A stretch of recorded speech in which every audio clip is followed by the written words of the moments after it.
Next question's for you. Federal COVID spending packages in 2020 and 2021 allocated an additional $3 billion to South Carolina school districts for a variety of allowed uses.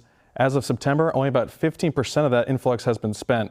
How it's spent is up to local school boards, but how do you think it should be spent, and what can the education agency do to promote those recommendations? And from what you've seen so far, do you think that money is being spent wisely? Well, accountability for that incredible influx of money is absolutely essential. And the number one thing that we can do with that money is support our students in their recovery of lost learning.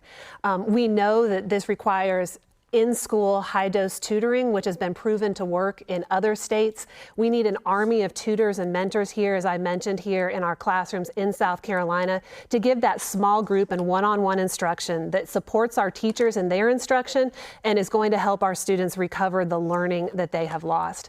Unfortunately, I don't believe the money is being spent with the level of urgency that it needs to be spent, and I think that that's where the state superintendent of education can actually play a large role in publicizing and promoting best practices that we see working both here in South Carolina and across the country. And perhaps there's even an opportunity to offer some of the funds that were allocated to the State Department of Education as matching grants for districts to engage in some of those best practices that we know are going to move the academic needle for students in the classroom. So again, I'd like to see the money spent with purpose and with urgency. Ms. Hills, about the COVID spending?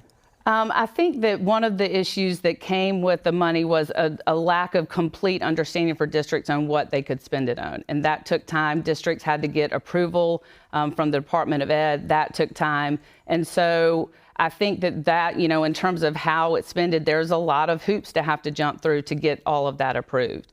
When we talk about the effects of COVID, I think it's important for us to realize that the entire world dealt with COVID. So when we talk about learning loss, we have to look at it from a new perspective of these kids. These are our COVID kids. And so they're always going to be dealing with this.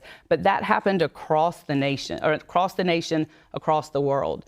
So I'm always more focused on a student's social, emotional, mental health well-being. The academics, they'll learn. I think that we need to be focusing on, making sure that our students are being provided with those services. I also think that this one-time money is a great opportunity for school buildings to be upgraded. When we look at some of our schools across the state, they're 50, 70, 100 years old with old antiquated HVAC systems that are causing, more and more issues, health issues, and those sort of things. So one-time money should be used to build our robust physical buildings so our students feel safe when they go to school.